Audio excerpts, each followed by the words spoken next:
নমস্কার বন্ধুরা, ঝুমাস কিচেনে আবার সবাইকে স্বাগত। সবাই কেমন আছো? আশা করি খুব ভালো আছো। তো আজকে আমি নিয়ে চলে এলাম পনিরের মালাই কোফতা কারির একটা রেসিপি। তো তার জন্য দেখো আমি প্রথমে 4টে বড় এলাচ, ছোটো এলাচ আমি গুঁড়ো করে নিয়েছি আর পনিরটাকে গ্রেট করে নিয়েছি।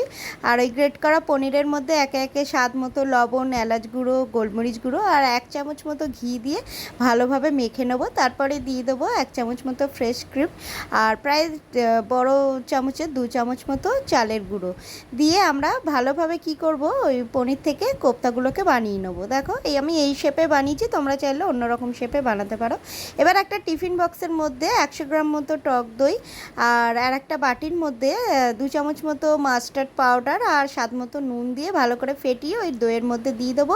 দিয়ে 1 চামচ ফ্রেশ ক্রিম দিয়ে ভালো করে ফেটিয়ে নেবো। নিয়ে শেষে দিয়ে দেবো কয়েক ফোঁটা সর্ষের তেল দিয়ে একটু নুন দিয়ে দেবো।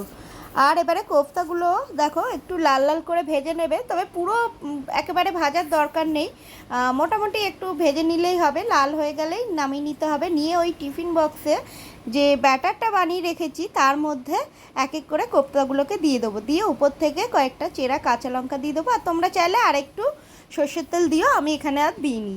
দিয়ে এবার টিফিন বক্সের ঢাকনা বন্ধ করে দেখো আমি আগে থেকেই একটু জল গরম করতে বসিয়ে দিয়েছিলাম বড় কড়াইতে। তো তার মধ্যেই আমি ওটা ভাপেতে বসিয়ে দেবো। আধ ঘন্টা ভাপিয়ে নেওয়ার পর খোলার পরেও ওয়াও, মানে গন্ধটা জাস্ট ফাটাফাটি।